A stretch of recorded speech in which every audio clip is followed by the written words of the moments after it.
Hello बच्चों, स्वागत है आपका। आप कैसे हो? आशा करते हैं कि आप बहुत ही अच्छे से होंगे और क्लास को बहुत ही अच्छे से एंजॉय कर रहे होंगे।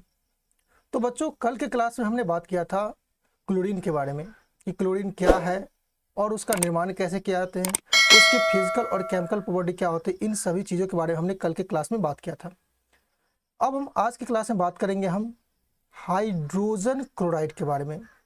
ठीक है। अब ये हाइड्रोजन क्लोराइड क्या है और इसका प्रिपरेशन किसने किया था सबसे पहले, और कब किया था, कैसे किया था, इसकी प्रॉपर्टीज क्या है, इसके यूजेस क्या है, इन सारी चीज़ों की बातें हम लोग आज की क्लास में करेंगे। तो बच्चों, ये जो हाइड्रोजन क्लोराइड है इसका जो प्रिपरेशन सबसे पहले किया हुआ था 1648 ईस्वी में ग्लोबर के द्वारा किया गया था। अब ये ग्लोबर ने कैसे इसका प्रिपरेशन किया था, तो इन्होंने क्या किया था, जो कॉमन साल्ट है, जिस साल्ट को हम लोग खाते हैं, उस साल्ट में क्या किया उन्होंने, कंसंट्रेटेड सल्फ्यूरिक एसिड मिला करके और उसको गर्म कर दिया। उन्होंने एकदम सिंपल ऐसा काम किया। उन्होंने क्या किया, उन्होंने कॉमन साल्ट में कंसंट्रेट सल्फ्यूरिक एसिड मिला करके और उसे उन्होंने गर्म कर दिया। जैसे उन्होंने इसको गर्म कर दिया तो वहाँ पर क्या होता है, उसे हाइड्रोक्लोरिक एसिड प्राप्त हो जाता है। ठीक है। तो ये तो उन्होंने ग्लोबर ने प्रिपरेशन किया था। अब मान लीजिए अगर आपको प्रिपरेशन करना है हाइड्रोजन क्लोराइड को, तो आप कैसे करोगे आप, तो उसके लिए भी कुछ मेथड है, जिस मेथड के बारे में हम जानकारी प्राप्त करेंगे हम। तो वो बच्चों मेथड क्या है, वो है लेबोरेटरी मेथड। मतलब लैब में आप कैसे बनाओगे, तो क्या कि in laboratory it is prepared by heating sodium chloride with concentrated sulphuric acid. कि आप ग्लोबर के मेथड के द्वारा ही बना सकते हैं। करना क्या है आपको, तो सोडियम क्लोराइड जो कॉमन साल्ट है उसको ले लेना है और उसमें कंसंट्रेट सल्फ्यूरिक एसिड डाल करके और उसको गर्म कर देना है। जैसे ही आप गर्म करोगे तो वहाँ से क्या होगा, आपको हाइड्रोजन क्लोराइड आपको प्राप्त हो जाएगा। तो यह बच्चों लैब मेथड कहलाता है आपके लिए। ठीक है। इस मेथड से हम क्या कर सकते हैं, हाइड्रोजन क्लोराइड का निर्माण कर सकते हैं।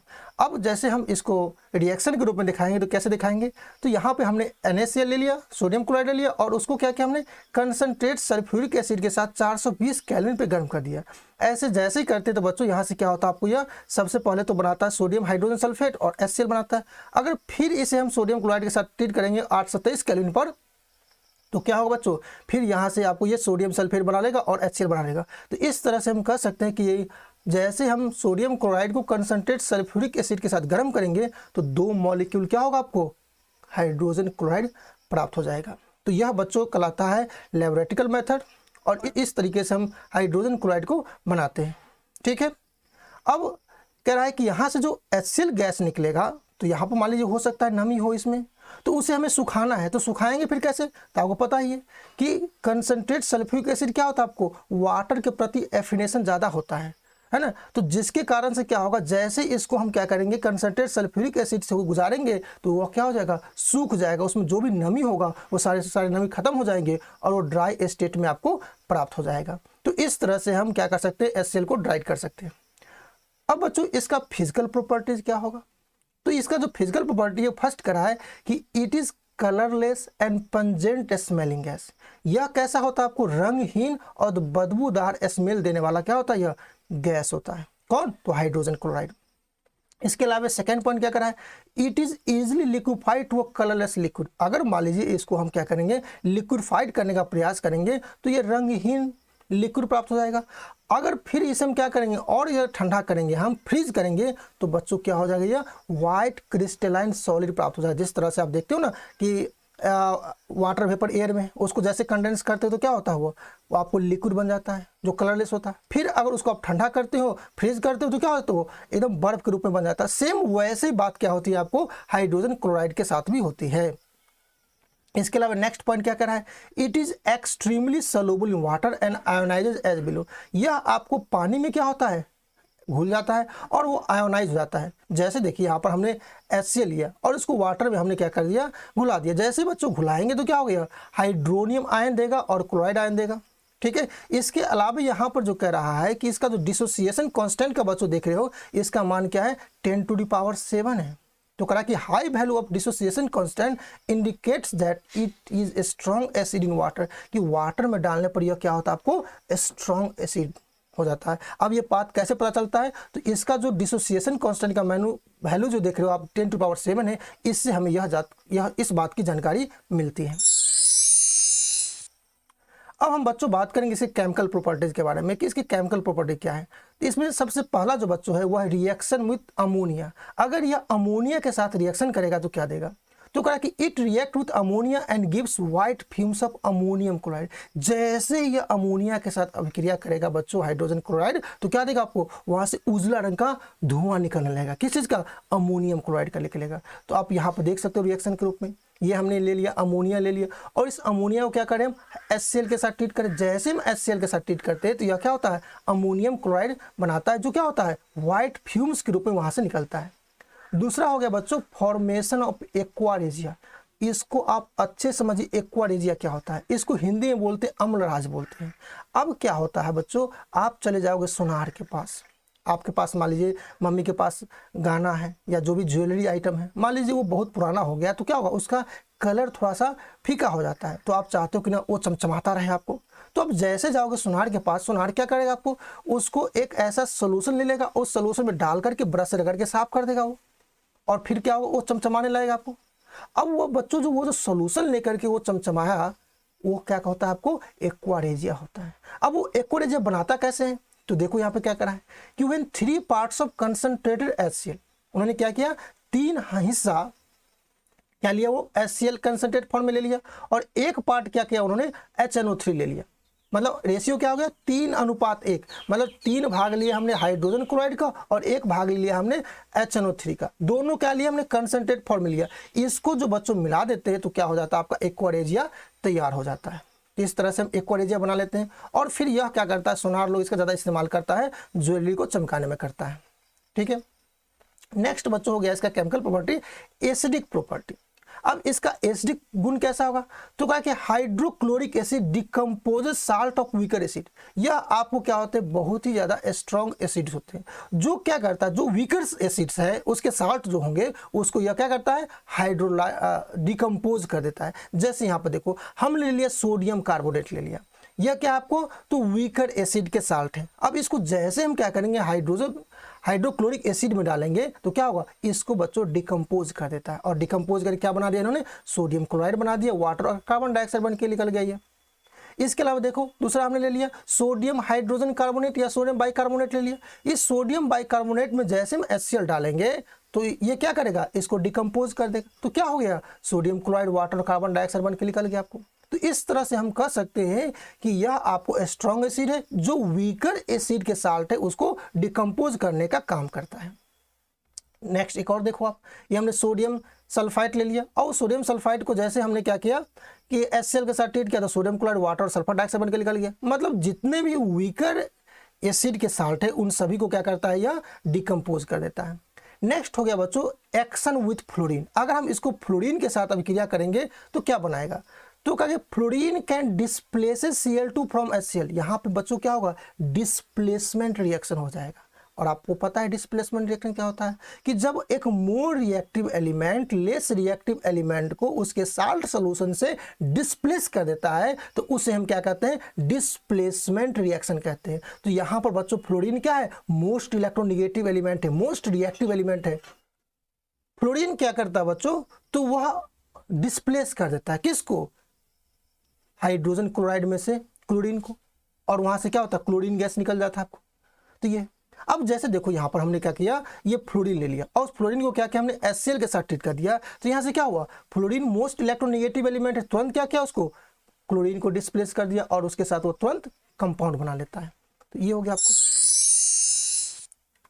नेक्स्ट बच्चों है प्रिसिपिटेशन, अवक्षेपण। अब यहाँ पर बच्चों क्या होता है, HCl फॉर्म्स इनसोल्यूबल क्लोराइड। जैसे HCl को हम क्या करेंगे, किसी जो है ना, जो आपको मोस्ट रिएक्टिव मेटल के साल्ट है, अगर उसके साथ इसको ट्रीट कर देंगे तो वहां से क्या होगा, इनसोल्यूबल क्लोराइड बनाएगा। ये जो इनसोल्यूबल क्लोराइड होता है उसी को क्या कहते हैं, प्रिसिपिटेट करते हैं। अब जैसे इसको इस तरह समझो, जैसे आप गर्म दूध ले लेते हो और उसमें नींबू निचोड़ देते, दूध क्या होता है, फट जाता है, तो क्या वो क्या होगा, फटोन, इनसोल्यूबल सब्सटेंस प्राप्त हो जाता है। उसी तरह से अगर हम क्या करेंगे, हम जो आपको सिल्वर मेटल के साल्ट है या है ना लेड मेटल के साथ है या मरकरी मेटल के साथ है, अगर उसमें क्या करेंगे, हाइड्रोजन क्लोराइड डाल देंगे तो वहां पे भी क्या होगा, उस तरह का प्रिसिपिटेट आपको या अवक्षेप प्राप्त हो जाएगा आपको। ठीक है, जैसे आप देखो यहाँ पर हमने ले लिया सिल्वर नाइट्रेट ले लिया, उस सिल्वर नाइट्रेट में जैसे हम HCl डालते हैं तो बच्चों वहां पे क्या होता है, सिल्वर क्लोराइड का व्हाइट प्रिसिपिटेट प्राप्त हो जाता है। इसी तरह से दूसरा देखो आप, जब हमने क्या किया, लेड नाइट्रेट ले लिया, उस लेड नाइट्रेट में हमने क्या किया, हाइड्रोजन क्लोराइड डाला, तो वहां से भी क्या होता है आपको, लेड क्लोराइड का व्हाइट प्रिसिपिटेट बनता है आपको। इसी तरह से जैसे हमने ले लिया है ना, आपको मर्क्यूरिक नाइट्रेट ले लिया हमने, है ना, और उसमें जैसे हमने क्या किया, हाइड्रोजन क्लोराइड डाला, तो वहां भी क्या होता है आपको, तो मर्क्यूरिक क्लोराइड का क्या होता है, व्हाइट प्रिसिपिटेट आपको प्राप्त हो जाता है। तो इस तरह से हम कह सकते हैं कि यह क्या करता है, आपको प्रिसिपिटेट का भी फॉर्मेशन करता है। जब इसे क्या करेंगे हम, तो जो आपको सिल्वर मेटल के साल्ट है, लेड मेटल के साल्ट है, या मरकरी मेटल के साल्ट है, उसके साथ सब ट्रीट करते हैं। तो इसके अलावा बच्चों नेक्स्ट हो गया आपको रिएक्शन विथ साल्ट। जब ये साल्ट के साथ अभिक्रिया करेगा तो क्या बनाएगा, तो कहा कि HCl can decompose the salt of weaker acid. बिल्कुल, यह आपको बहुत ही ज्यादा क्या होगा, आपको तो स्ट्रांग होता है, जिसके कारण से क्या करेगा, यह आपको जो वीकर एसिड के साल्ट है उसको क्या करेगा, यह डिकम्पोज कर देगा। जैसे आपको हो गया सोडियम सल्फाइड हो गया, कैल्शियम फॉस्फाइड हो गया, या सोडियम नाइट्राइड हो गया, इन सभी के जो साल्ट है इसको क्या करेगा, यह डिकम्पोज करने का काम करेगा। जैसे देखो आप, यहाँ पर हमने ले लिया सोडियम सल्फाइड ले लिया, जैसे HCl के साथ ट्रीट करेंगे क्या होगा, उसको डिकम्पोज करेंगे, क्या होगा, सोडियम क्लोराइड में कन्वर्ट कर देगा। इसी तरह से नेक्स्ट देखो हमने ले लिया कैल्शियम फॉस्फाइड ले लिया, उसमें जैसे हम HCl डालते हैं बच्चों, तो वह क्या करता है, उसको भी डिकम्पोज करके कैल्शियम क्लोराइड और फॉस्फिन बना देता है। इसी तरह से हमने सोडियम नाइट्राइट ले लिया, और उसमें जैसे HCl डाला तो वो भी क्या होगा, आपको उसको डिकम्पोज कर दिया और सोडियम क्लोराइड, और इस तरह से ये सब बाई प्रोडक्ट के रूप में निकाल देते हैं। अब बच्चों इसका यूज क्या है, इसका यूज कहाँ कहाँ करते हैं हम लोग, तो यहाँ पर बच्चों सबसे पहला जो यूज हो गया वो हो गया इन दी मैन्युफैक्चर ऑफ क्लोरीन, क्लोरीन के बनाने में इसका उपयोग करते हैं। दूसरा हो गया अमोनियम क्लोराइड और ग्लूकोज बनाने में इसका इस्तेमाल करते हैं। तीसरा हो गया आपको for the extracting glue from bones and purifying bone black, कि इसका इस्तेमाल बच्चों क्या करते हैं कि बोन से ग्लू को एक्सट्रैक्ट करने में इसका इस्तेमाल करते हैं, या इसके अलावा जो इसका दूसरा उपयोग है उसी में बोन ब्लैक को प्यूरिफाई करने में भी क्या करते हैं, हम इसका उपयोग करते हैं। ठीक है, इसके अलावा थर्ड जो इसका उपयोग हो गया बच्चों वो हो गया in medicine as an laboratory reagent, कि इसका इस्तेमाल दवा में और लेबोरेटरी रिएजेंट के रूप में भी किया जाता है। नेक्स्ट इसका उपयोग हो गया बच्चों for cleaning iron sheets during tin plating and galvanising या गैल्वेनाइजेशन, कि जैसे हम क्या करते हैं टीन का प्लेटिंग करवाते हैं या गैल्वेनाइजेशन करवाते हैं, तो उस समय क्या करना पड़ता है, उस लोहा को साफ करना पड़ता है, लोहा के शीट को क्या करना पड़ता है, साफ करना पड़ता है, उस पर जंग लगा हुआ होता है, उस पर ऑक्साइड का लेयर बना होता है, उसको हटाने के लिए, साफ करने के लिए क्या करते हैं हम, तो HCl का उपयोग करते हैं, उसको फिर साफ कर लेते हैं और फिर उसके ऊपर क्या करते हैं, टीन का प्लेटिंग करना हो या जिंक का प्लेटिंग करना हो हम कर देते हैं। और ये बच्चों जो जिंक का प्लेटिंग करवाते हैं या जिंक के साथ मिक्स करते हैं उस प्रोसेस को क्या कहते हैं, गैल्वेनाइजेशन कहते हैं। ठीक है, तो इस तरह से हमने इसके यूजेज देखे। अब बच्चों इसी में जो नेक्स्ट टॉपिक हमारा स्टार्ट होता है वह होता oxo acids of halogen, halogen के ऑक्सो एसिड्स।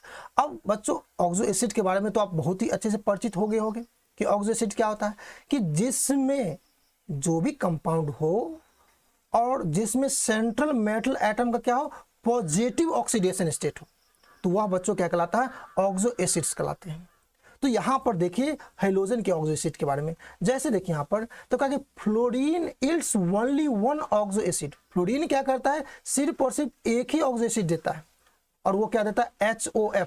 यहाँ बच्चों F है फ्लोरीन का, यहाँ पर देखोगे तो +1 ऑक्सीडेशन स्टेट होगा आपको। ठीक है, जिसका नाम क्या है, अब इसका नाम क्या हो गया, हाइपोफ्लोरस एसिड हो गया। क्या नाम हो गया, हाइपोफ्लोरस एसिड हो गया। इसके अलावा बच्चों को जो क्लोरीन है, ब्रोमीन है, आयोडीन है, ये आपको 4 अलग अलग तरह के क्या करते हैं आपको, तो ऑक्सो एसिड देते हैं, जिसका फार्मूला आपको होता है HOX होता है, HXO2 होता है, HXO3 होता है और HXO4 होता है। ये 4 फार्मूला टाइप के क्या करते हैं, ऑक्सो एसिड देते हैं। ठीक है, अब इसके बारे में हम थोड़ा सा बात करेंगे। अब जैसे देखो यहाँ पर बच्चों हमने एक टेबुलर फॉर्म में ले लिया कि जैसे देखो ये आपको बना फ्लोरीन के साथ क्या ऑक्सो एसिड बना आपको, तो ये एक ही तरह के एक होते हैं आपको, फ्लोरीन के और भी कोई ऑक्सो एसिड्स नहीं होते आपको, तो इसका नाम क्या है बच्चों, इसका नाम है हाइपोफ्लोरस एसिड हो गया। दूसरा बच्चों जो हो गया HOCl हो गया, जिसका नाम क्या है, हाइपोक्लोरस एसिड हो गया, मतलब क्लोरीन के साथ ये बनाएगा। मतलब ये जो फॉर्मूला मैंने बताया था HOX, बस यहाँ पर क्या करो आप, तो फ्रूटिकल बढ़ियात में आप फिक्स करते जाओ तो इस तरह से बन जाएगा आपको। फिर इसी में देखो आप, तो ये तो आपको समझ में आ गया होगा। अब मान लीजिए दूसरा जो बनाता है यह HXO2 टाइप का जो बनाता है, वह बच्चों क्या होता है, हेलिक 3 एसिड होता है, या इसको हेलस एसिड कहते हैं। इसमें बच्चों सिर्फ और सिर्फ कौन बनाते हैं, क्लोरीन ही बनाते हैं आपको, जिसका नाम क्या है, क्लोरस एसिड है, और जिसका फॉर्मूला क्या होता है, HOClO2। ठीक है, फॉर्मूला क्या था आपको, HXO2 था ना, तो यहाँ पे 2 ऑक्सीजन है ना, तो यहाँ पे देखो एक ऑक्सीजन पीछे लग गया, एक ऑक्सीजन आगे लग गया, तो इस तरह से ये हो गया। तीसरा जो बच्चों होता है वो होता है हेलिक 5 एसिड होता है, और जिसका फॉर्मूला क्या होता है आपको, HXO3 होता है। अब जैसे यहाँ पर देखो, इसका नाम होता है बच्चों हेलिक एसिड होता है, और जैसे यहाँ पर देखो एग्जांपल में HOClO2 हो गया, जिसका नाम हो गया क्लोरिक एसिड, ब्रोमीन भी बनाता है, तो HOBrO2 हो गया, ब्रोमिक एसिड हो गया। एक और बनाता है, आयोडीन भी बनाता है, HOIO2 हो गया आपको, जिसका नाम क्या है, आयोडिक एसिड इसका नाम हो गया। और बच्चों जो नेक्स्ट है और वो है हेलिक 7 एसिड है, जिसको पर हेलिक एसिड के नाम से भी जानते हैं। तो इसमें बच्चों जो हो गया एग्जाम्पल हो गया HOClO3 हो गया, जिसका नाम क्या है, पर क्लोरिक एसिड हो गया। दूसरा हो गया HOBrO3 हो गया, जिसका नाम क्या है, पर ब्रोमिक एसिड हो गया। तीसरा बच्चों हो गया HOIO3 हो गया, जिसका नाम है पर आयोडिक एसिड है। तो यहाँ पे बच्चों हमने क्या किया, टेबुलर फॉर्म में आपको ये जो हेलोजन के ऑक्सो एसिड से उसको बताने का हमने प्रयास किया। आप इसे पढ़िए और दिक्कत होता फिर बताइए, मैं फिर इस पर आपको बताने का प्रयास करूंगा मैं। अब इसमें बच्चों जो ऑक्सो एसिड बनता है उसका एसिडिक स्ट्रेंथ क्या होता है, तो कहा कि the variation in the acidic character of the halogen acid in different oxidation state, कि बच्चों इसका जो अलग अलग ऑक्सीडेशन स्टेट होगा उसमें इसका एसिडिक कैरेक्टर क्या होगा, वेरी करेगा आपको। जैसे देखो फर्स्ट नंबर आपको कहा कि the acidic strength of oxo acid of same halogen, अगर मान लीजिए सेम हेलोजन एटम का मान लीजिए अलग अलग ऑक्सी एसिड्स बनता है, तो वहां पर कहा है कि increased with increase in oxidation number, जैसे जैसे उसका ऑक्सीडेशन नंबर बढ़ेगा वैसे वैसे क्या होगा बच्चों, उसका एसिडिक स्ट्रेंथ भी बढ़ेगा। जैसे देखो आपको यहाँ पर हमने सब क्लोरीन का ही ले लिया है, ठीक है, जैसे यहाँ पर HOCl ले लिया हमने, HClO2 ले लिया, HClO3 ले लिया, HClO4 ले लिया। आप यहाँ पर क्या देख रहे हो कि सारे के सारे क्लोरीन के ही ऑक्सो एसिड्स हैं, ठीक है। अब यहाँ पर देखोगे बच्चों तो यहाँ पर क्लोरीन का ऑक्सीडेशन स्टेट कितना हो जाएगा, तो +1 हो जाएगा। यहाँ पर देखो कितना हो जाएगा, तो यहाँ पर बच्चों इसका हो जाएगा +3 हो जाएगा, यहाँ पर +5 हो जाएगा, यहाँ पर देखो +7 हो जाएगा। तो जैसे जैसे बच्चों इसका क्या हो रहा है, आपको ऑक्सीडेशन स्टेट बढ़ रहा है, वैसे वैसे बच्चों इसका होगा, इसका एसिडिक स्ट्रेंथ भी क्या होगा, बढ़ेगा आपको। सेकेंड पॉइंट कह रहा है कि among the oxo acids of different halogen, अगर मान लीजिए अलग अलग हेलोजन है तो वहां पर उसका एसिडिक स्ट्रेंथ क्या होगा, तो कहा कि वहां पर भी क्या हो, अलग अलग हेलोजन एटम हो और उस सब का ऑक्सीडेशन नंबर सेम हो या ऑक्सीडेशन स्टेट सेम हो, तो वहां पर एसिडिक कैरेक्टर का क्या ट्रेंड बनेगा, तो कहा कि the acidic character decrease with the increase in atomic number. वहां पर बच्चों आपको एसिडिक कैरेक्टर क्या होगा, जैसे जैसे एटॉमिक नंबर बढ़ेगा वैसे अनुसार से क्या होगा, एसिडिक कैरेक्टर घटेगा आपको। जैसे इसका ट्रेंड देखो आप, तो बच्चों इसका ट्रेंड कुछ इस तरह से बन जाता है, HClO फिर हो जाएगा HBrO, फिर क्या जो HIO। तो यहाँ पर क्या देख रहे हो कि यहाँ पर क्लोरीन का साइज छोटा है, उससे ब्रोमीन का साइज बड़ा हुआ, उससे आयोडीन का साइज बड़ा हो गया। तो जैसे बच्चों आपको उसका एटॉमिक साइज बड़ा होता है वैसे वैसे क्या हो जाएगा, उसका एसिडिक कैरेक्टर भी डिक्रीज होने लगेगा।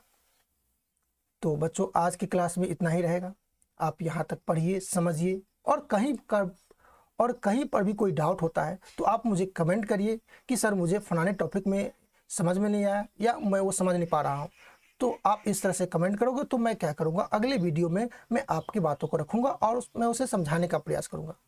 ठीक है, आप अच्छे से पढ़िए, और जो मेरा मैसेज है कि आप थोड़ा सा इसको ग्रो करने में मदद करो, ताकि मैं अधिक से अधिक लोगों तक पहुँच सकूँ, अधिक से अधिक लोग इससे लाभान्वित हो सके, और आप तो लाभान्वित हो ही रहे हो, ये मैं आशा करता हूँ। बस करना क्या है आपको, तो आपका जो ये केमिस्ट्री क्लासेस का चैनल है आप इसको प्रमोट करो, ठीक है, अपने दोस्तों के पास शेयर करो, उसको कहोगे सब्सक्राइब करने के लिए ताकि वो भी पढ़ सके। अब यहाँ पर क्या होता है आपको कि नो प्रचार नो बकवास ओनली क्लास, यहाँ पर आपको किसी भी तरह कोई प्रचार नहीं मिलने वाला है, कोई बकवास नहीं, सीधा क्या होने वाला है, आपको बस क्लास होने वाला है। Enjoy your learning. फिर मिलते हैं आपको नेक्स्ट वीडियो में। Thank you.